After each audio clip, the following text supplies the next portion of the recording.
everybody. Welcome back to Hasty Opera History, where we talk about all things opera.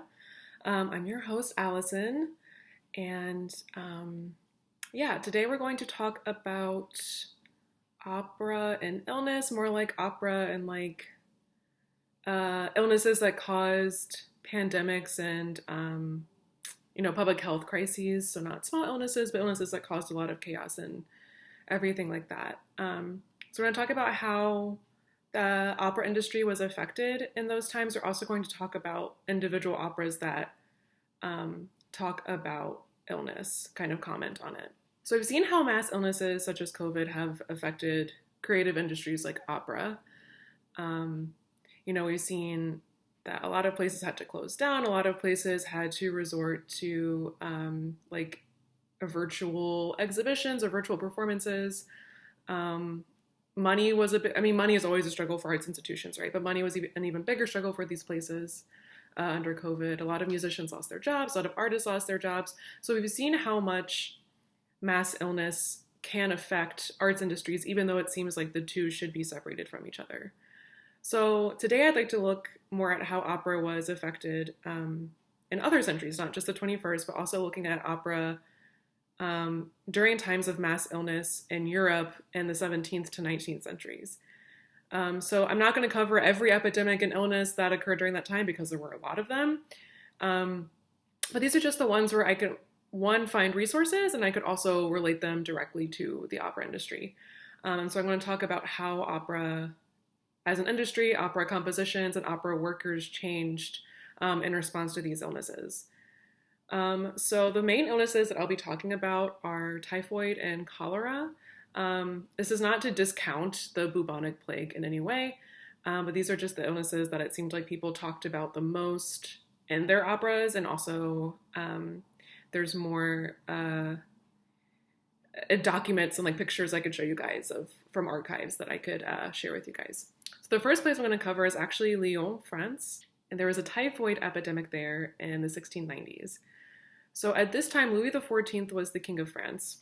Louis XIV was known as the Sun King, and he was a well-known patron of the arts, including opera, so he also really liked ballet and other dramatic works, like visual art, all this kind of stuff. He was a huge, huge, huge supporter of all this stuff.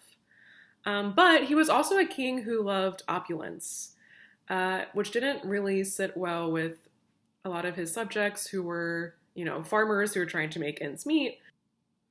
And his love of opulence just not only took money away from a lot of the people that were part of his kingdom, but the people in his kingdom, especially the farmers, their taxes and the crops that they were giving the kingdom were going to things like these ornate operas that he put on. They weren't going towards, things that people actually needed, and often these farmers went without to pay their crop tax to the kingdom. So he wasn't very popular for being a patron of the arts outside of the aristocracy, because no one outside of the aristocracy really benefited from it. So it was around this time, so we have a lot of farmers trying to make ends meet in the 1690s, and it was around the same time that an outbreak of some kind of illness, and I say typhoid, it's most likely typhoid. Every source I could find is the symptoms were consistent with typhoid. We don't really know because people at the time didn't know what typhoid was. So an outbreak of some kind of illness that was most likely typhoid broke out during this time, and there were also a lot of soldiers being dragged to the 9 Years' War, which meant that soldiers who were in France were being dragged, who potentially had typhoid and were contagious, were being dragged to all of these other countries, all of these other cities, so they were spreading it really, really quickly. And also just, people were dying because of all of these, not only because of the war, but because of the illness. So this war was because of a lot of factors, but really it comes down to that the Sun King wanted more influence, so he was trying to invade other cities and other countries to get that influence. So because of all this turmoil, so we have, riots, we have mass deaths, we have protests, we have, just people vying for the same resources that are already scarce, essentially. So there's a lot of turmoil at this time. And there was a music institution in Lyon this time called the Lyon Académie de Musique. And it actually shut down in 1693 which left many of the artists that were working there unemployed. So this was opened by the court, by Louis XIV. It wasn't the only music institution, but it was one of the ones that were owned by the government, and so it shut down. It did reopen 2 years later in 1695. But during those 2 years, that's a long time for musicians to be left unemployed, and not only unemployed, but left unemployed in a vulnerable state of being sent off to this 9 Years' War and mass illness and famine.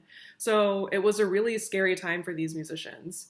And then when the Academy reopened, it sort of changed the types of works that it produced. So it changed kind of in response to all of this turmoil that was caused by a mass illness epidemic. So between when it opened in 1688 and its closing in 1693, it primarily performed operas by an Italian-born French composer, Jean-Baptiste Lully. I say Italian-born French composer, because he was born in Italy, but he was considered a French composer. So he even changed his name from Giovanni Battista Lully, which is the Italian version of his name. He changed it to a French name because he worked for Louis XIV's court and he wanted to seem more French. He wanted to kind of have that affirmation of his belonging in Louis XIV's court. So Lully, who changed his name to Jean-Baptiste Lully, was a darling of King Louis, and he wrote several operas for his court. And this gave Lully more power than I think most court musicians were offered really at the time. Court musicians were primarily a workhorse for courts. It was like, I need music for this birthday party, I need music for this other party, I need music for this event, this event, this event. Write it. They didn't really have a lot of control over their situation. They also didn't really have a lot of like autonomy in terms of like what they wanted to write or free time to write what they wanted to write. So this was unusual that Lully actually had this much influence in Europe at the time. So because of Lully's influence, he actually disallowed any of his operas to be performed in France that were not under his supervision. So his works were primarily performed for the court, King Louis's court. So let's actually read a little bit from an edict by King Louis, that sort of not only explains Lully's right to this power over opera in France, but what the consequences are for disobeying this edict. So I have it right here. While we prohibit and forbid very expressly all persons, even the officers of our household, meaning the court, to enter without paying, as also to have any musical piece sung throughout its entirety, whether in French verses or any other language, without the written permission of the said Sir Lully, on pain of a fine of 10,000 livres, and confiscation of the theatres, machines, scenery, costumes, and other things thereto pertaining, 1/3 payable to us, 1/3 to the General Hospital, and the other third to the said Sir Lully. So this basically confirms that Lully had unquestionable control over what kinds of operas were being produced in France at the time. So meaning that the Lyon Academy was pretty limited in what it could perform. Yeah, so up until he died, Lully's operas could only be performed under his supervision and not anywhere else. So Lully died in 1687, and so that allowed for the French public to actually hear his operas for the first time. So the Académie de Musique in Lyon was actually putting on Lully's operas for the very first time to the public. So even though these are pretty old works, old meaning they were written, some of them 10 to 15 years ago, they were all new to the public because they had never been able to hear them before because of Lully's control. But the novelty of these works kind of wore off. People in the 17th century actually wanted to hear new music. That was their priority. So they were kind of like, these works sound boring. They don't sound new anymore. We don't really care. So they lost their popularity and kind of their novelty very, very quickly. And the public just stopped being interested in seeing anything by Lully.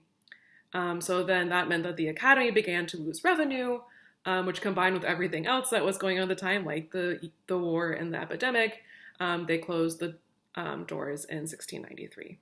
So Lully's operas, because they're written for a king, depicted the opulence of the court and also encouraged fidelity to the king. But obviously, those were unpopular topics at this time in France. None of them, I would say most of the public, if not all of them, did not feel any kind of loyalty to the king because he didn't provide for them. He wasn't a good leader during this time.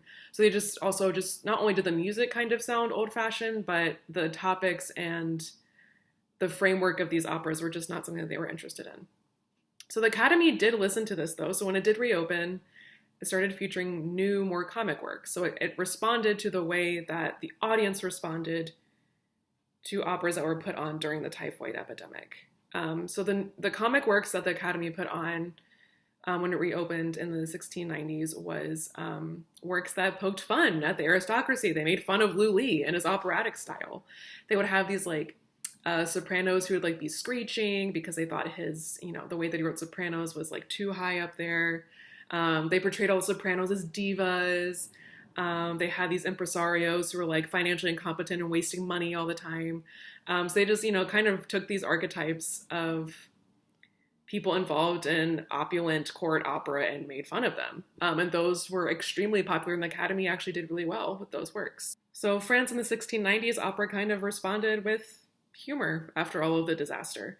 So let's stay in France, but we're going to move into the 1760s, and this was during a smallpox epidemic, but this period also started really introducing and popularizing, but making popular the issue of inoculations. So smallpox is actually one of the leading causes of death in Europe at this time, not just in France. It often caused blindness from people who didn't die from it, and it did gain notoriety because it was so pervasive that it killed several nobles. The only one who's really of issue to us today is Louis XV of France, so the successor to our son King Louis XIV from the typhoid outbreak in Lyon that we just discussed.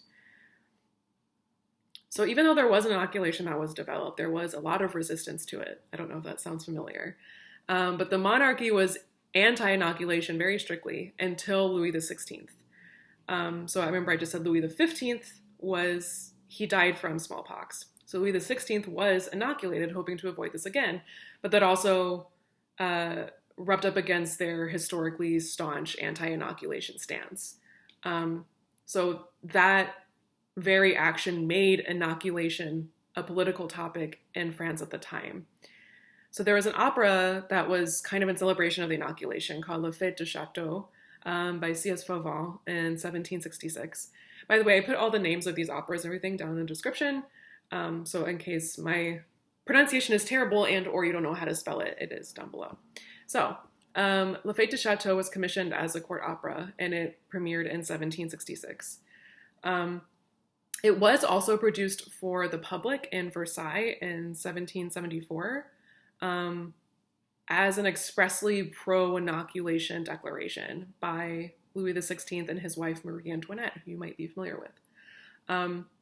So we can look at this medical bulletin from the court right here that basically says that Louis XVI had just recovered from his inoculation, after which he was quarantining in Versailles. So it was announcing that his quarantine was successful, and that was where the opera was produced in Versailles to not only celebrate his recovery from the inoculation, because it did make you sick. It did inject a very small, weak version of smallpox. So he recovered from that. He finished his quarantine. So this was to celebrate that. So this was a big political declaration by Marie Antoinette and Louis XVI. This is also really the first time that we see opera working as public health. I mean, this was using opera as the means by which to tell the public, yes, you should get an inoculation. Look, it's safe. Yes, you might have some illnesses. Yes, you might have some this. Yes, you might have that, but you need to ultimately get it and you can recover. So opera became an extension of the monarchy's beliefs under Louis XVI, and in this case, on public health. And even though I do say public, I mean, this still, because it was in Versailles, this production still would have been sung to a wealthy subset of the French public because, it was performed in a monarchy-funded theater in Versailles. But most of the French public at this time were starving, just like they were in the 1690s, and barely making ends meet due to gross overspending, like putting on this opera. And rising crop prices were also an issue. So we see a continuation from the 1690s where there's still this disconnect between sort of the aristocracy, the court, the rulers, and the working class, the general public.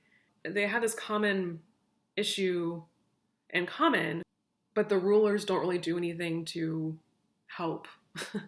They do messaging, I guess, like Marie Antoinette and Louis XVI did, but illness is really only ravaging the working class, and the aristocracy is still pretty much staying clear of it for the most part, even though there were some casualties, obviously, with Louis XV, but they're still staying clear of it. And we also are seeing in common that opera is being used as messaging, or as, in the case of the Academy in Lyon, as making fun of the aristocracy for being woefully ineffective. So for the last kind of section, I want to actually move to Italy. I'm going to be looking at primarily the 1830s in Italy, but there was a lot of cholera outbreaks in not just Italy, in Europe, in the early 19th century into the first quarter of the 20th century. So between 1816 and 1923, there were actually 6 total global cholera outbreaks. So it just kept coming back. So we're going to talk about the second cholera outbreak that was kind of more centralized to Europe at the time. And it was during this time that Italian composer Donizetti wrote and composed his opera L'Elixir d'Amore, or The Elixir of Love in English.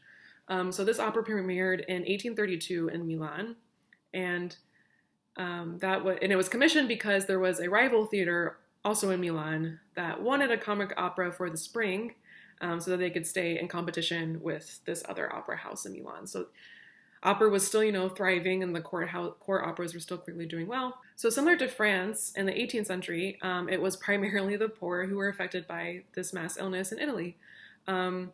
Many of them were being scammed by quacks who were selling miracle elixirs. You also have to remember at the time in the 19th century and before that, but I would say especially in the 19th century, there was a very fine line between who was actually like a medical doctor and who was a quack. Medical school is kind of a joke, right? So there was just a lot of medical misinformation, even by people who actually did go to medical school and purported to know how to treat and cure illnesses. They actually peddled a lot of the same elixirs that these itinerant medicine men would have been selling at the time. So because of this cholera outbreak, there were also mass marketing of various things that were purported to be the cure to cholera, or to at least prevent cholera. Red wine was one of them. Most of these elixirs were red wine based in some way. And there are also certain plants. So we can see in this photo here some of the supposed cures for cholera preventatives. You can see this guy in the picture, his house is just filled with all of these supposed treatments for cholera. So he's overprepared, but that also kind of gives you an idea of how scared people were getting cholera at the time. And kind of the ability for these itinerant medicine people to sell elixirs was not only just, capitalizing on the fear of people, but also because there was a lot of misinformation about how you actually catch cholera. So cholera is a bacterial infection. So you have to, eat or drink something. It has to get inside of your body, that bacteria, to actually catch cholera. We know this because of germ theory. But at the time, germ theory wasn't a thing yet, so something called the miasmatic theory was more popular. And this was a belief that contagious diseases were caused by bad air, what they sometimes called night air. Essentially, it was pollution. They kind of believed that infected vapors were just kind of in the air, and that was what caused cholera. Not only cholera, but other contagious diseases. So at this time, they thought that they could just, walking out in the streets, if there was dirty water, or there was, someone who was not bathing, had bad hygiene, that they could catch cholera just from that. And we can even see this if we're looking at this 1831 lithograph by Robert Seymour. We can see the miasmatic theory sort of personified, right? So we see a mist kind of thing. That was sort of how the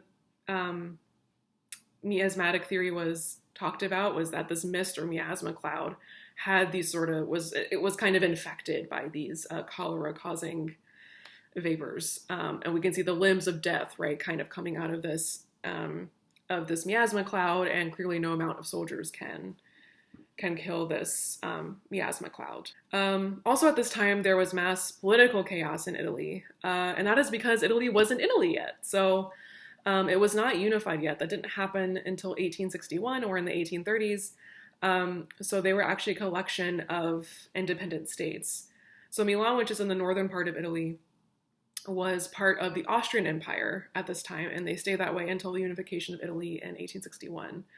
So the ruler for Milan, where L'Elysir d'Amore premiered at this time, would have been Emperor Francis I. But he was a largely absent and ineffective ruler. Shocking. And much of Europe was at war and or diseased at this time. So there was, all these cholera outbreaks.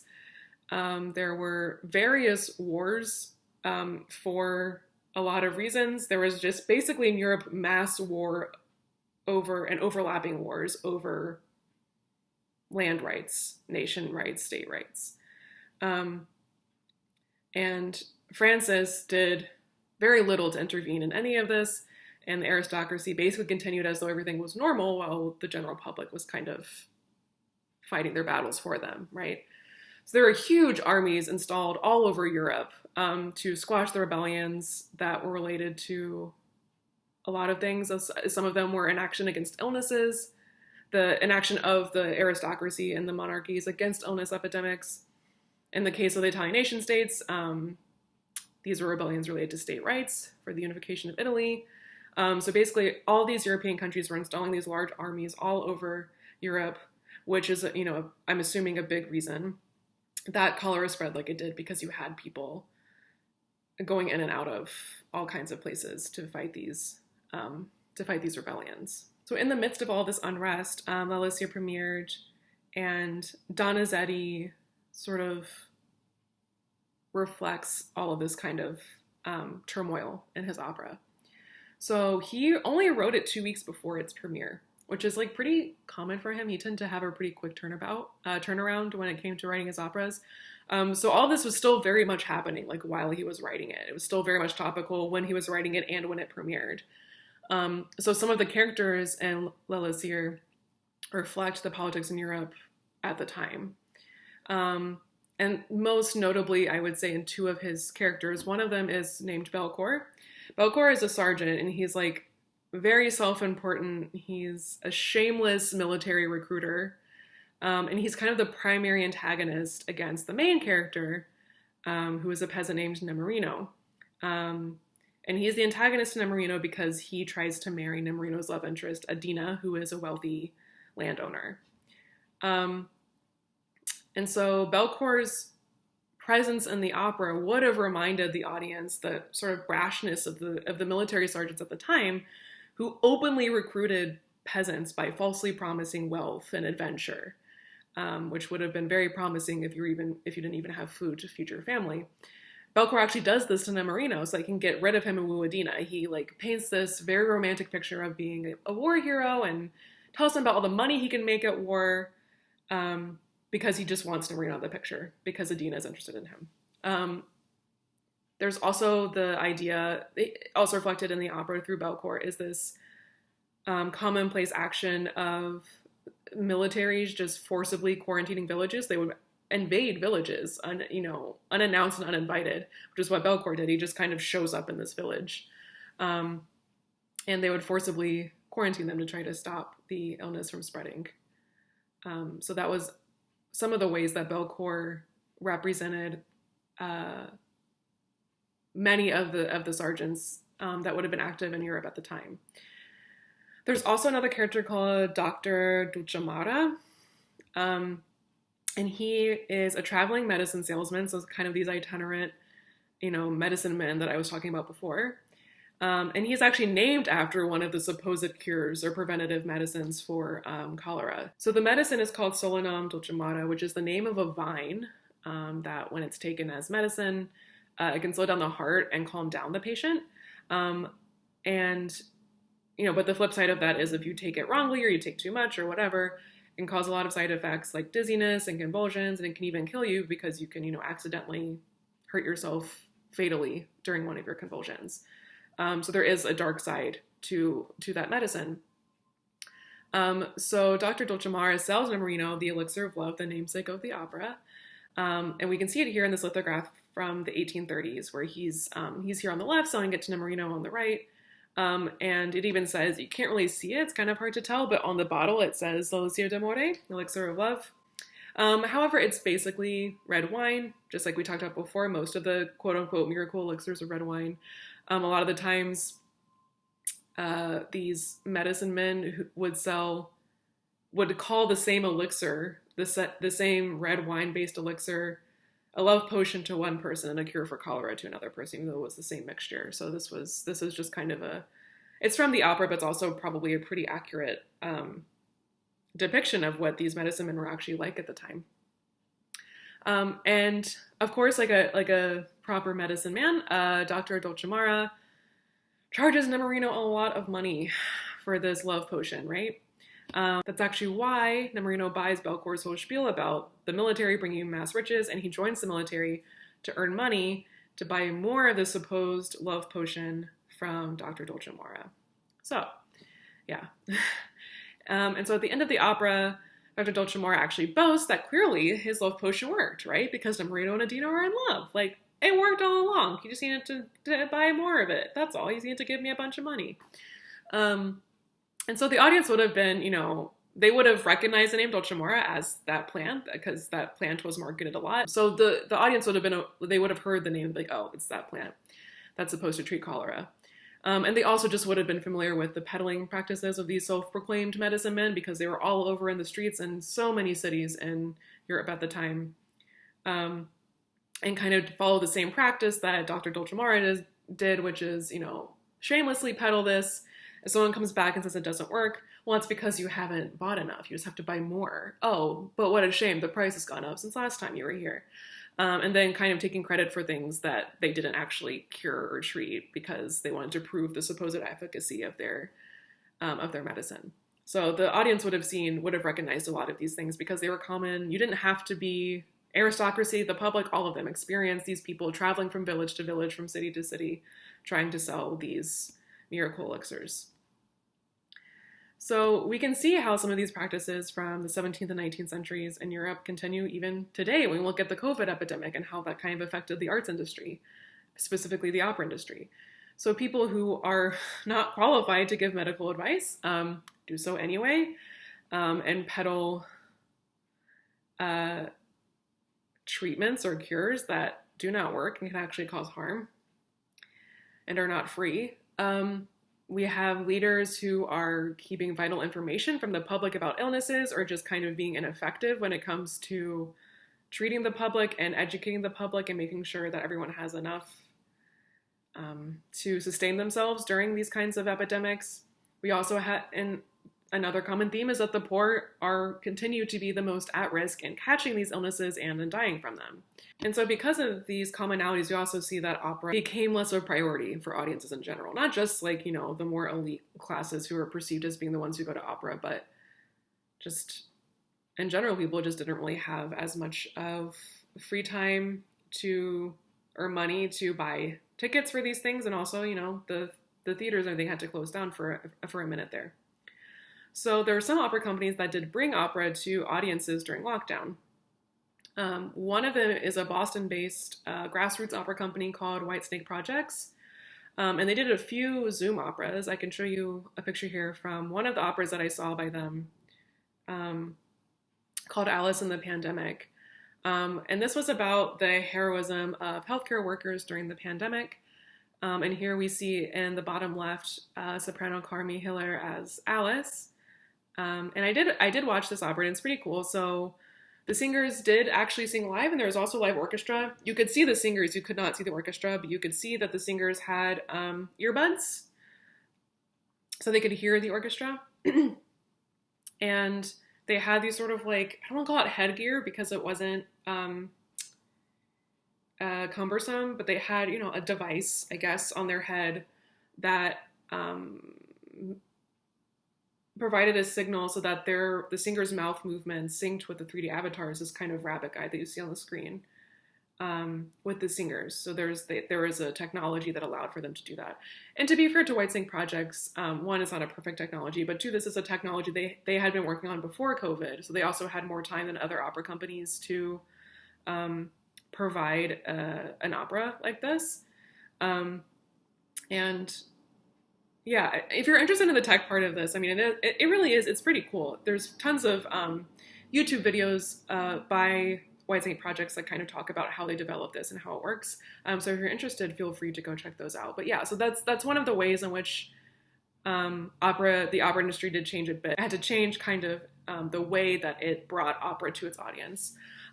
Also during this time, the Metropolitan Opera in New York was, they've always had not always, they've had a subscription service for a long time, like a streaming service, like Opera, Netflix, but you have to pay for it. You know, I don't remember how much it is a month, but it's a monthly subscription and you can stream, I don't know if all of them, but you can stream a large number of the Met's operas. And during the pandemic, for at least a year, if not more, they made that service free. Well, they didn't make the service free, but every day they made one opera free. So like one day you could only watch La Lucia d'Amore or something. But it was a nice way, again, for people to watch operas and keep up with that part of their hobbies, part of their creative enjoyment during this time. I also want to, I didn't say this, so I will say it now, talking about being free, that Alice in the Pandemic, like the other operas that White Snake Projects did during the pandemic, the Zoom operas that they did, were free, but they had like, suggested donations, but it was free or pay what you can. So I think I paid a little bit just like to help them out, but it wasn't, if you had a computer and a working internet connection, you could go to it for free. So all of this is to say that in some ways the pandemic forced innovation in how opera functions in the 21st century. So even since the end of the pandemic, opera houses are not able to get ticket sales back up to the heights of 2019 and earlier. They're not even filling, a lot of them just aren't filling up theaters anymore. They're not actually selling out anymore like they used to. And we're also seeing now programming of new operas and operas by women and people of color in a bid to encourage more diverse younger audiences to attend the opera. So even though the pandemic was horrible and is horrible on many, many levels, it has forced some of these industries to, like the opera industry, to kind of reevaluate and shift their messaging and how they can still, how opera can be used to reach out to a more diverse group of people. So through this brief examination of how the opera industry and individual operas were affected or influenced by mass illness, a few common themes arise. There's a common thread of charlatanism and abuses of power by those with a lot of money or political influence. This shows that opera, though often considered lofty and removed from everyday life, is actually tied very closely to people. Not only does opera need people to write operas and to sell tickets and merchandise, but people need opera or some kind of creative outlet when mass illness throws their everyday life into chaos and uncertainty. So even though we saw through these centuries and locations that the opera industry and individual opera workers had their livelihoods threatened or destroyed, we also saw that all of this mass chaos did not stop the production of opera. Opera was even used as a vehicle to champion the use of vaccinations in the case of 17th century France. It was used to critique the overly long arm of the government and its military in 19th century Italy. Art is an effective, if not sometimes expensive, way to send important messages to large audiences. And while the COVID pandemic is one of the greatest tragedies in human history, opera audiences and potential audiences, it did force the hand of major opera companies with a long history of institutional stubbornness to reconsider what kind of art is important to provide to the public, and what kind of role art can play in the public. And I hope that moving forward, we continue to see art that critiques, educates, and innovates. So thanks for watching. Please like and subscribe. There's a little doodad down in the corner. Ring the bell so you get notified every time I upload. I upload 2 times a month, so every other Friday. All of my socials are in links down below, primarily my TikTok. I do mostly daily videos on my TikTok, and all the sources and operas that I mentioned are down below. So thanks for watching. Bye. you.